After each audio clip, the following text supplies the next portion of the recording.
Salam Sobat Media, jumpa lagi bersama dengan kami dalam rubrik kabar buku Tangan Terbuka Media, Bangun Jiwa via Media. Sobat Media, dalam kehidupan kita sehari-hari, tentu kita menemukan banyak peristiwa atau hal-hal yang membuat kita heran, membuat kita takjub, dan berpikir bahwa ini di luar dari nalar kita, di luar dari akal kita. Tetapi tidak sedikit juga di antara kita yang mengabaikan begitu saja, hanya heran sebentar lalu melupakan. Dalam hal ini, penulis kitab Amsal, khususnya di dalam Amsal 30 ayat 18 sampai 19, justru melihat bahwa hal-hal yang mengherankan baginya itu dijadikan sebuah refleksi. Saya bacakan di dalam Amsal 30 ayat 18 sampai 19 dalam terjemahan baru kedua. Ini adalah tulisan dari Agar bin Yake yang mengatakan, ada 3 hal yang menakjubkan bagiku, bahkan ada 4 hal yang tidak ku mengerti. Jalan Raja Wali di udara, jalan ular di atas cadas, jalan kapal di tengah laut, dan jalan seorang laki-laki dengan seorang gadis. Kita tidak tahu apa yang dimaksud dengan Agas ini, dengan keheranannya mengenai jalannya Raja Wali, jalannya ular di atas cadas, jalannya kapal di tengah laut, atau jalannya seorang laki-laki dengan seorang gadis. Karena itu, kita akan membahasnya bersama-sama dalam perbincangan kita pada siang hari ini, dan dengan tema 4 hal yang mengherankan berdasarkan dari Amsal 30 ayat 18 sampai 19.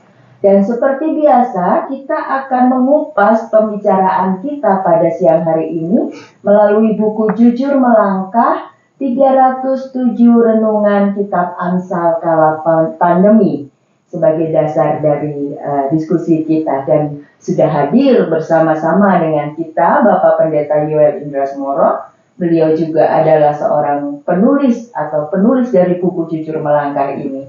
Pak Yoel, selamat siang. Selamat siang. Terima kasih masih setia dalam perbincangan ini. Sesuatu yang menarik dan cukup dalam ketika saya membaca tema 4 hal yang mengherankan ini, dan saya juga jadi heran juga gitu. Sebenarnya apa sih yang dimaksudkan oleh si Agas yang menulis Amsal 30 ayat 18 sampai 19 tentang keherannya mengenai 4 hal ini. Namun sebelumnya yang ingin saya tanyakan terlebih dahulu sebagai penulis buku ini.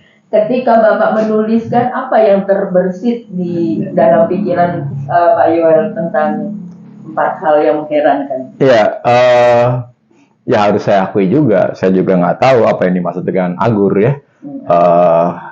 Kita dan Agur itu senjangnya banyak, senjang waktu, senjang geografis, senjang saya rasa dia pandai, ada senjang pengetahuan gitu ya. Dan dia seorang yang pengamat yang baik ya. Tapi sehingga ketika saya membaca ayat-ayat ini, harus saya akui ketika Agur heran, ya saya tidak tahu apa yang mengherankan dia.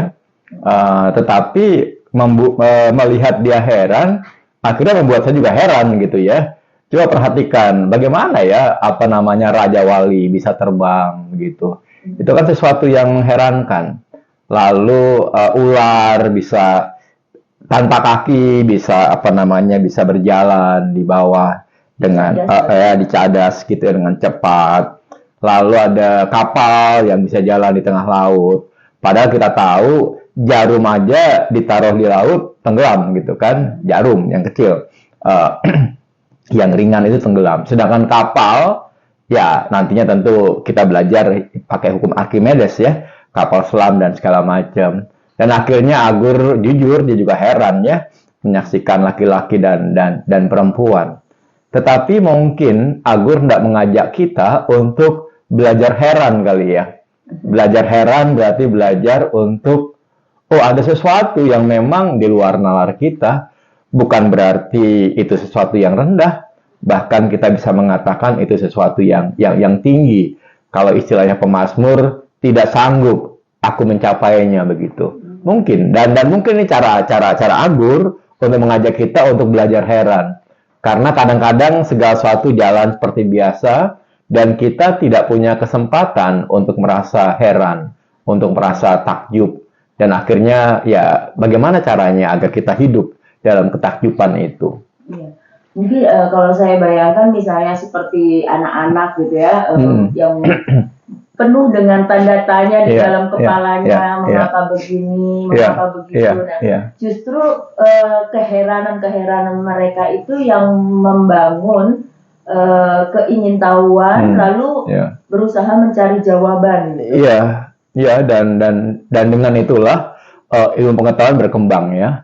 Ilmu pengetahuan berkembang ketika orang mulai mempertanyakan sesuatu, tidak melihat sesuatu sebagai yang dari sananya sudah begitu, tapi dia mulai belajar. Tapi ketika akhirnya dia sampai pada titik puncak, tidak ada jawaban atas pertanyaan, dia bisa menyimpulkan dengan sebuah perkataan, ya itu misteri ilahi gitu, dan nggak apa-apa gitu ya. Jadi ketika saya selalu nah di kemarin di dalam hari raya Minggu Tritunggal yang Maha Kudus, hari Minggu Tritunggal yang Kudus, pendeta Yunike mengajak kita untuk belajar takjub. Karena ketika kita takjub dengan sesuatu, kita menjadi hormat. Dan sebetulnya salah satu cara untuk pengetahuan berkembang adalah dengan cara menghormati pengetahuan. Dan itu pengetahuan berkembang. Dan cara juga tuh bagus untuk kita belajar menghormati hal-hal yang memang misteri ya. Memang misteri bagi kita. Nah, seringkali juga ini Pak, misalnya dalam diskusi begitu, kemudian tidak menemukan jawaban, lalu dikatakan ya itu misteri ilahi gitu. Jadi kata misteri ilahi itu dijadikan alasan orang untuk tidak berpikir lebih dalam lagi. Iya, bisa begitu. Tetapi ketika itu disampaikan dengan nada takjub, dengan nada hormat, maka itu bisa menjadi berbeda ya. Tentu benar kata Mbak Yuli tadi, ada saja orang yang mengatakan itu misteri ilahi dengan gaya bercanda gitu ya, atau mencemooh, atau ya sudah kita nggak bisa ngapa-ngapain gitu ya. Tapi ada orang yang melihat ini misteri ilahi dalam pengertian kagum, dalam pengertian syukur, dan kalau sudah mengatakan ini misteri ilahi, maka ya ada lagu Kidung Jumat yang bagus tuh. Bila kulihat bintang gemerlapan, bla bla bla bla bla bla, maka disambut dengan referennya, maka jiwaku pun memujimu. Jadi saya rasa itu hal yang baik ya. Tapi memang tergantung gaya bicara ya. Kalau gayanya bercanda atau gayanya menghormat begitu. Ya kalau dengan gaya-gaya bercanda gitu, akhirnya orang juga akan menanggapinya, lu cuma malas mikir aja gitu. Nah itu dia, ya malas berpikir, dan akhirnya ya nggak berkembang pengetahuan gitu ya. Ya, kalau misalnya ini agak berat memang menurut saya juga karena penuh dengan misteri ini tadi. Dan sebenarnya apa sih sebenarnya kalau menurut Bapak yang dimaksudkan dengan penulis Agur ya? Agur ini mengangkat 4 hal yang mengherankan ini. Apa sebenarnya yang terbersit? Iya, banyak pemikiran ya. Bisa saja Agur tidak menyatakan tentang misteri, dan misterinya adalah misteri percintaan laki-laki dan perempuan, dan dia mencoba untuk membuat semacam tingkatan ya. Ada 3 hal yang menakjubkan, bahkan dari 4 yang tidak ku mengerti gitu ya. Jadi dia mencoba untuk jalan Raja Wali, itu hal yang menakjubkan, jalan ular, jalan kapal, lalu ada 4, ada satu lagi, yaitu tentang misteri cinta itu. Bisa saja Agur hendak mengatakan tujuannya adalah ke misteri cinta itu. Dan cinta itu kan sesuatu yang sesuatu yang misteri. Kita punya peribahasa garam di mana? Garam di laut, asam di gunung, bersatu dalam belanga gitu ya. Dan saya kalau memimpin ibadah perkawinan, saya selalu bertanya, apakah kita pernah berpikir 5 tahun, 10 tahun lalu, 20 tahun lalu akan menikah dengan orang di samping kita atau di samping saudara gitu kan? Nggak ada yang pernah memikirkan itu. Dan cinta itu tiba-tiba hadir, tiba-tiba tumbuh, dan membuat orang itu bahagia, dan akhirnya berani berkomitmen. Dan dari manakah datangnya cinta? Ya ada peribahasa ya, dari mata turun ke hati gitu kan. Tapi pertanyaannya, bagaimana bisa berjalan dari mata turun ke hati? Nah, itu kan juga misteri gitu kan. Mata kan di sini, hati di sini gitu ya. Mau turun sih, turun ke hati gitu ya. Tapi maksudnya adalah itu pun juga misteri ya. Sesuatu yang kita pandang ternyata bisa membuat hati kita jadi senang gitu kali. Termasuk ada ungkapan ya jodoh itu nggak kemana, atau jodoh itu kita nggak ada yang tahu ya. Iya, iya. Itu kita bayangannya jodoh saya maunya yang ini, tapi ternyata kok bisa dapat. Iya, betul. Gitu. Ya, itu memang misteri. Barangkali ini juga menjadi buat gereja-gereja dan hamba Tuhan seperti Pak Yoel tadi sampaikan, 4 hal yang mengherankan, dan bagian yang keempat itu tentang laki-laki dan laki-laki dan seorang gadis ini bisa menjadi dasar dari nasihat mengenai pernikahan atau berpacaran, karena saya di Google itu isinya tentang berpacaran semua gitu, Pak. Gitu. Iya, bisa begitu. Tetapi juga bisa bahwa si Agur hendak mengajak pembacanya untuk, kalau memang ada sesuatu yang mengherankan, kita perlu menghormatinya. Kita perlu bertanya, dan kita perlu mengembangkannya. Dan ketika kita mentok, kita perlu menghormatinya. Dan sebenarnya itu yang membuat kita jadi naik kelas. Karena kita sendiri kan ketika kita heran, dalam tanda petik kita di bawah keheranan. Nah, sebetulnya di bawah rasa heran itu mau nggak mau membuat kita menjadi lebih rendah hati. Bayangkan, saya selalu kagum ya dengan pilot pesawat terbang. Dia satu orang yang bisa mengemudikan kemudi, yaitu bisa menerbangkan pesawat gitu ya. Dengan seberat itu. Dan seberat itu, dan mendarat dengan mulus. Ya, tentu sekarang udah ada cara ya agar bisa mendarat dengan baik dan segala macam. Tapi tetap saja mereka punya punya kemampuan ya, tidak hanya otak tapi juga perasaan gitu kan. Ketika dia mau, kan kalau kita naik pesawat kan mendarat itu kadang-kadang kan kita tahu tuh ini pilotnya jago apa kagak gitu kan. Ketika mendaratnya mulus, jago. Ketika mendaratnya ini nggak tahu jago gitu kan. Dan dia bisa tepat gitu kan. Kan kita tahu semua bahwa kebanyakan bandara itu kan di dekat di dekat pantai ya. Jadi selalu lewat laut gitu kan. Ada bandara-bandara yang kalau kelebihan ya jatuh ke laut gitu kan. Atau kalau ini lautnya, bandaranya dia kekurangan, ya belum sampai darat udah masuk ke laut dulu gitu kan. Pandai sekali, dan ya itu hal yang menarik ya. Tapi rasa heran itu akhirnya membuat kita hormat gitu kan.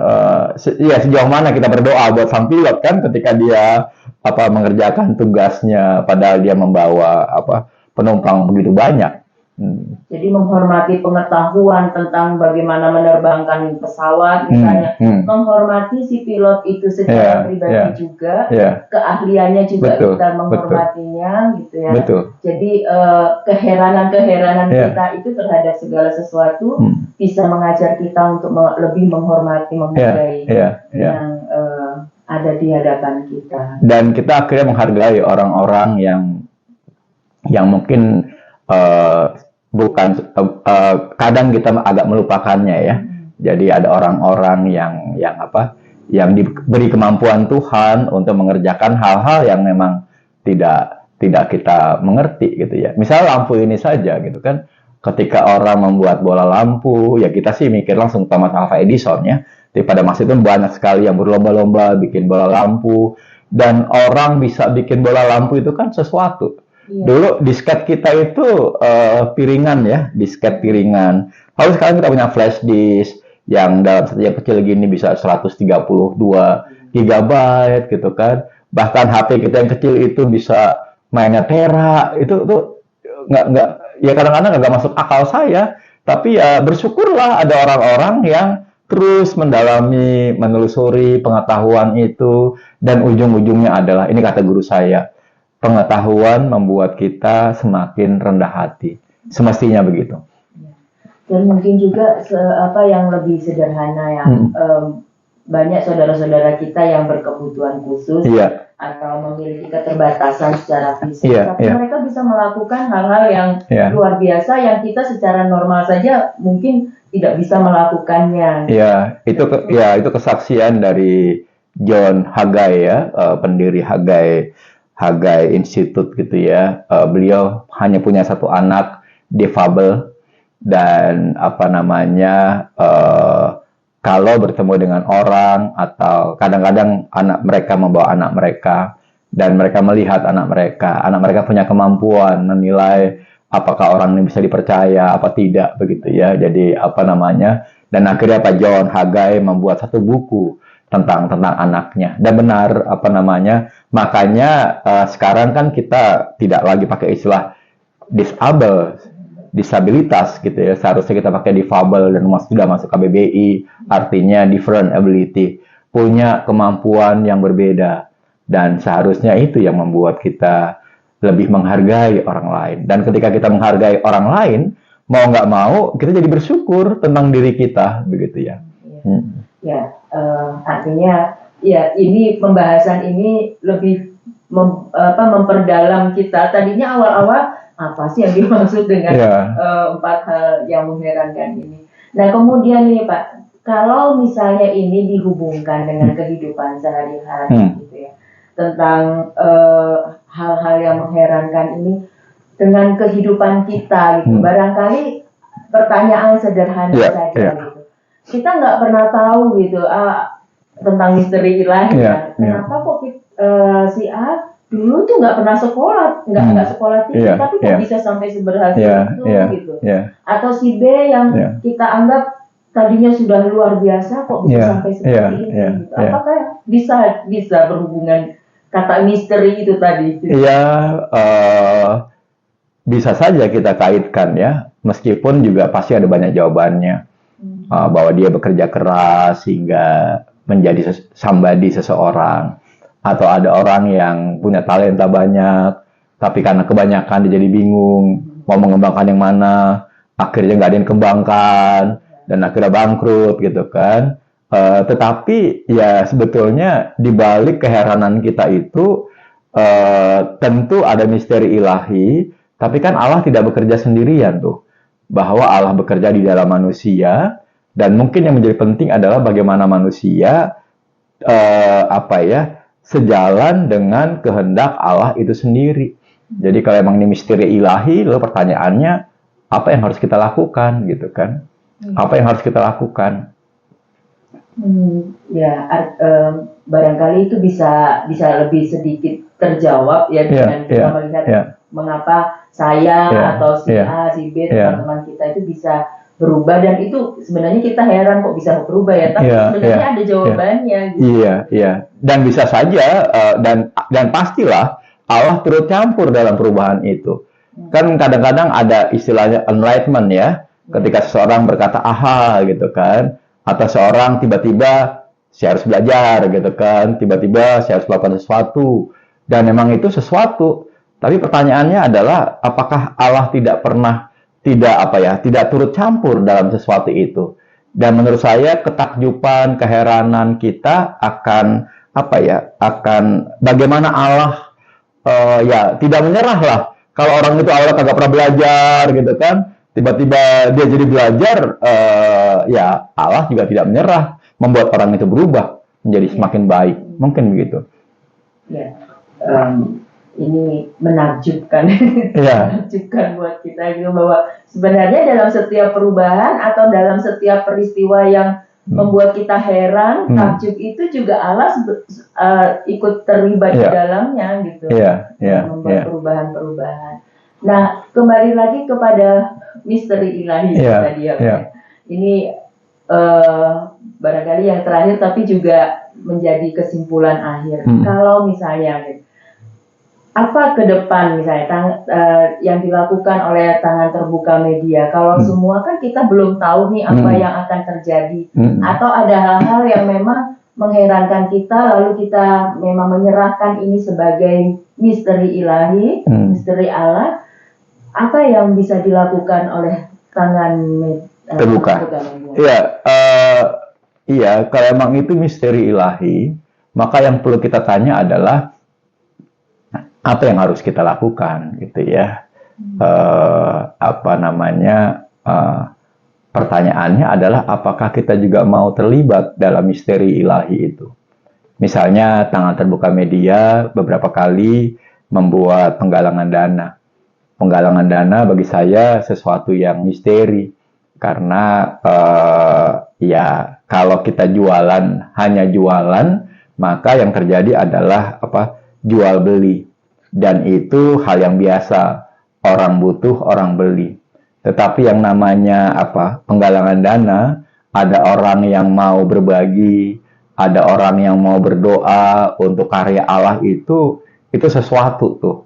Nah, pertanyaannya adalah apakah kita mau terlibat dalam misteri ilahi itu? Dan artinya bagaimana kita tetap menjadi rekan kerja Allah. Dan itu yang paling enak tuh. Saya selalu selalu senang dengan seni ya, seni. Ada banyak seni ya. Kalau kita di buku gitu ya, sampai hari ini kan begitu banyak jenis huruf. Itu orang sampai nggak capek kali ya, bikin huruf gitu ya, bikin jenis huruf gitu ya. Kemarin saya khotbah, yang kita perlu syukuri adalah bahwa Allah menciptakan rasa gitu ya. Allah menciptakan rasa pedas, rasa manis, rasa asin, rasa gurih, rasa pahit, rasa akhirnya pakai istilah nano-nano gitu ya. Tapi yang menarik juga adalah Allah menciptakan semua rasa itu, tetapi Allah juga menciptakan struktur lidah kita yang membuat kita mampu merasakan semuanya. Jadi sebetulnya kita tahu kan manis itu ada di bagian lidah mana, pahit di bagian lidah mana, asam di bagian lidah mana. Jadi Allah tidak hanya menciptakan rasa, tetapi Allah juga menciptakan lidah yang mampukan kita menikmati rasa itu. Kecuali karena COVID, maka kita masih bisa merasakan gitu kan. Dulu ketika orang udah gak bisa merasakan, maka mungkin COVID gitu ya, dan menakutkan. Dan itu misteri. Dan yang menarik adalah dengan adanya rasa-rasa itu, ya seni kuliner kan jadi berkembang. Coba kok rasa cuma satu, rasa asin aja, ya darah tinggi semua. Ya, itu sesuatu misteri juga. Ya, sekaligus closing statement-nya, Pak. Apa yang bisa nasihat mengenai 4 hal yang mengherankan? Barangkali juga Sobat Medium nggak cuma 4 hal yang mengherankan, itu punya banyak hal-hal yang mengherankan. Apa yang bisa kita kerjakan, lakukan? Iya, mungkin satu hal yang perlu kita kembangkan adalah pelihara rasa takjub itu. Karena dari rasa takjub kita jadi lebih menghormati. Dia lebih menghormati, misalnya pengetahuan, kita menjadi lebih suka tuh mencari pengetahuan, mendalami pengetahuan, agar bumi ini semakin indah ya dinikmati begitu kan. Kita tahu di perusahaan otomotif orang berlomba-lomba untuk membuat kendaraan yang aman, nyaman, murah, dan sekarang bersih, energi bersih gitu ya, dan itu sesuatu tuh. Dan kalau tanpa rasa heran, pengetahuan akan mandek, dan keheranan itu yang akan membuat kita lebih dekat dengan Allah. karena Allah adalah pribadi yang menakjubkan. Ya, terima kasih banyak. Sama-sama. Ini cukup Ya, menarik ya. dan juga Memusingkan juga dan mengherankan. menakjubkan juga buat kita. Akhirnya kita bisa memahami Amsal 30 ayat 18 sampai 19 tentunya, dan pasti juga Sobat Media punya banyak hal yang bisa digumuli, dipertanyakan dari peristiwa-peristiwa yang mengherankan kita. Tapi satu hal, tetap peliharalah keheranan itu, ketakjuban kita dalam peristiwa yang kita alami dalam kehidupan ini, karena dari ketakjuban itu melahirkan ilmu pengetahuan dan terus-menerus mengembangkan ilmu pengetahuan. Dan yang paling penting adalah kita belajar untuk menghormati, menghargai apa yang sudah dikembangkan dari pengetahuan itu oleh orang-orang tertentu pilihan Allah, dan juga karena Allah terlibat di dalam setiap ketakjuban itu. Terima kasih untuk kebersamaan kita, Pak Yoel, dan juga Sobat Media. Kiranya perbincangan kita pada siang hari ini menjadi berkat buat kita semua. Dan bagi Sobat Media yang ingin mendapatkan buku Jujur Melangkah, Sobat Media bisa menghubungi ke nomor WhatsApp Tangan Terbuka Media di 0821 2312 2049. Akhirnya kami pamit undur. Saya Sri Yuliana. Saya Yoel Indrasmoro. Sampai jumpa di lain kesempatan. Tuhan memberkati.